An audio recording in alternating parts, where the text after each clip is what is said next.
selamat datang di bedah materi kita kali ini. Siap-siap ya, karena hari ini kita bakal membongkar sebuah perubahan pola pikir yang luar biasa besar. Kita bakal ngebahas secara mendalam gimana sih sebenarnya cara kita menghadapi jalan buntu atau masalah hidup yang kayaknya udah bener-bener mentok dan nggak ada solusinya. Oke, mari kita mulai. Coba deh bayangin sebentar. Anda lagi jalan-jalan di toko buku, terus mata Anda tertuju pada satu judul, misalnya cara tuntas menyelesaikan masalah Anda. Pasti antusias kan? Anda beli bukunya, dibawa pulang, buka plastiknya cepet-cepet dengan ekspektasi tinggi banget kalau baca buku ini bakal ngasih transformasi total buat hidup Anda. Pernah kan ngerasain semangat dan harapan yang menggebu-gebu kayak gitu? Tapi disinilah letak ironinya. Dan jujur, ini cukup menampar kita ya. Kita sering banget punya ekspektasi dan antusiasme luar biasa buat buku-buku self-help. Tapi coba jujur, gimana dengan sikap kita ke Al-Quran? Materi kita kali ini menyoroti kalau kita tuh seringnya pasif banget. Kita ngelihatnya, kita bacanya, tapi kita jarang banget benar-benar berharap kalau pesannya bisa memecahkan masalah keseharian kita di dunia modern ini. Kita kayak nggak punya ekspektasi kalau kitab ini bisa membebaskan kita dari beban hidup yang sesungguhnya. Padahal premis utama yang mau kita bahas hari ini tuh luar biasa banget. Al-Quran itu bukan cuma buku sejarah kuno yang nyeritain masa lalu loh. Ini tuh panduan hidup yang sangat aktif. Sesuai banget sama yang ditekankan di materi kita, kalau Anda lagi ngerasa mentok, hidup kok gini-gini aja. Nah ini tuh sebenarnya undangan langsung dari Tuhan, yang seolah-olah lagi bilang ke kita, sini aku bikinin kisah baru buat kamu. Bayangin, Tuhan sendiri yang ngundang Anda untuk ngebiarin dia nulis ulang seluruh narasi hidup Anda secara total. Nah, sekarang kita masuk ke pembahasan pertama kita. Gimana caranya menantang kemustahilan? Lewat kisah Nabi Zakaria. Biar kisah kuno ini lebih nyambung sama kehidupan kita sekarang, ada satu anekdot nyata dari sumber kita yang pas banget. Coba bayangin, ada pasangan suami istri yang udah nunggu 9 tahun lamanya untuk dapat keturunan. 9 tahun terjebak di rutinitas yang persis sama, ngerasain keputusasaan yang sama, nggak ada cerita baru sama sekali dalam hidup mereka. Wah, ini pasti situasi yang sangat bisa dirasakan oleh banyak orang di luar sana. Nah, yang bikin ini super menarik adalah definisi spesifik dari kata akira yang dipakai di surah Maryam pas Nabi Zakaria berdoa. Ini bukan sekedar istilah buat mandul biasa ya. Menurut pakar medis yang dibahas di sumber kita, kata ini tuh merujuk ke kondisi di mana secara medis, sang istri emang benar-benar nggak punya rahim. Jadi ini adalah kemustahilan absolut secara medis dan sains. Pas kita tahu detail ini, mukjizat yang bakal kejadian nanti kerasa jauh lebih mendalam. Terus gimana dong respon Nabi Zakaria pas ngadepin jalan buntu yang udah mustahil ini? Coba perhatiin frasa ini. Nidaan khafiyya. Bukannya ngeluh ke orang-orang, atau ngeviralin masalahnya, atau bikin thread panjang di medsos buat cari simpati. Beliau justru milih buat ngasih bisikan yang super lembut, tersembunyi, sopan, dan intim banget langsung ke Tuhan. Beliau tuh ngehadap Tuhan benar-benar kayak lagi duduk di depan otoritas paling tinggi, pakai baju terbaik, dan punya rasa hormat yang luar biasa. Dan Anda tahu nggak apa respons Tuhan? Wah, ini sih ngebacanya aja bikin merinding. Kadzalika qala rabbuka huwa 'alayya hayyin.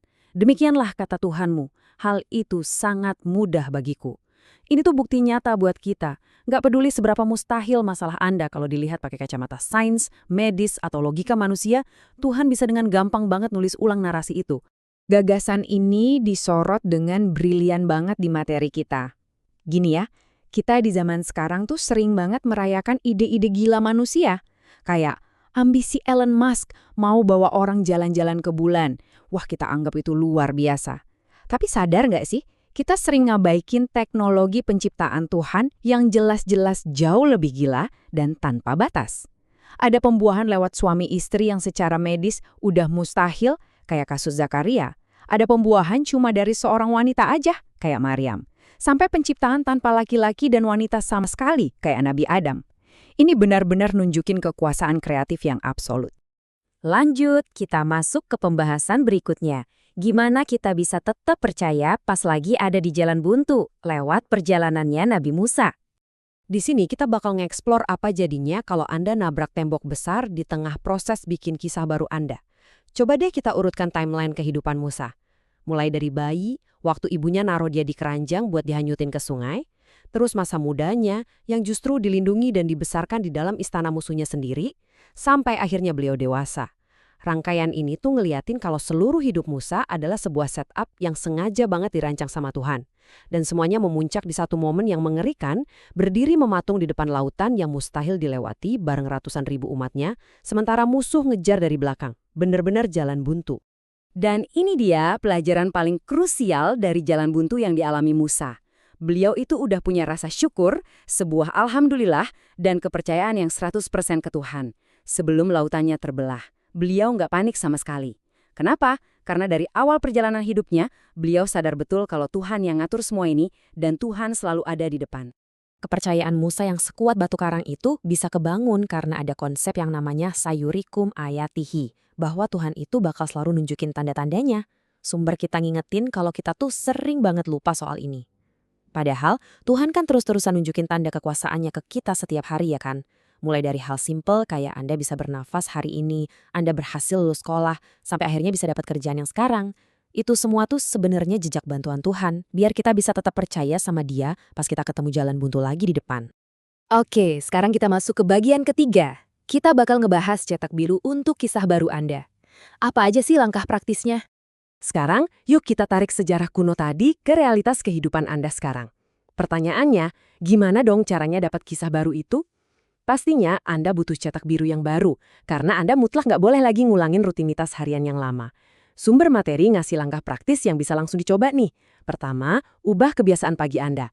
Daripada bangun tidur langsung scrolling HP, coba deh sempetin waktu buat sholat duha. Kedua, perlakukan pasangan Anda dengan kelembutan dan cinta yang benar-benar tulus sebelum mulai sibuk kerja. Dan ketiga, ubah cara Anda berdoa. Ngobrol deh sama Tuhan kayak lagi bisik-bisik ke sahabat paling dekat. Libatin Dia di semua detail kecil hidup Anda. Ini tuh cara aktif buat ngundang Tuhan nulis ulang hidup Anda. Nah, ini penting banget buat diingat. Coba bandingin kebiasaan baru tadi sama rutinitas lama kita yang sering nguras energi. Kebiasaan scrolling medsos terus-terusan kayak muter di roda hamster, berangkat kerja terus pulang udah capek banget, kehabisan tenaga, dan tanpa sadar malah ngabaikin orang-orang tersayang di rumah tangga kita. Rutinitas usang yang kosong dari kesadaran ilahiyah ini yang bikin banyak orang terus terjebak di siklus keputusasaan, kadang sampai bertahun-tahun loh. Jadi, poin krusialnya di sini adalah stop ngeluh di tempat yang salah. Ingat lagi deh pelajaran dari Nabi Zakaria tadi. Bahwa keluhan Anda yang paling jujur, seburuk dan seberantakan apapun itu langsung ke hadapan Tuhan. Itu kunci utamanya. Bukan malah diviralin di media sosial cuma buat dapetin atensi sesaat. Ngeluhlah langsung ke sang pemilik solusi. Dan akhirnya kita sampai di bagian terakhir. Konvergensi atau pertemuan antara rasa takjub dan rasa syukur yang luar biasa. Sebagai kesimpulan dari semua bahasan kita, disinilah letak transformasi spiritual yang sesungguhnya. Yaitu, pas kita udah bisa ngerasain dan ngucapin Subhanallah, sebuah ketakjuban yang benar-benar ngegetarin hati, justru pas kita lagi ada di tengah-tengah perjuangan yang paling berat, paling pedih, dan kerasa mustahil, proses berjuang itu sendiri malah kerasa indah kalau kita sadar Tuhan ada bareng kita. Dan pada akhirnya, semua itu bakal berujung pada sebuah Alhamdulillah. Rasa syukur yang benar-benar paripurna saat kisah baru itu akhirnya benar-benar terwujud nyata di depan mata kita. Ini nyimpulin inti dari semua yang udah kita obrolin hari ini dan ninggalin kita sama satu tantangan besar. Tuhan tuh udah nyiapin lembaran kertas yang masih kosong bersih, dan hari ini Dia ngundang Anda, "Sini, aku bikinin kisah baru buat kamu." Jadi, rutinitas usang macam apa yang berani Anda kubur hari ini juga demi terwujudnya kisah baru Anda besok pagi?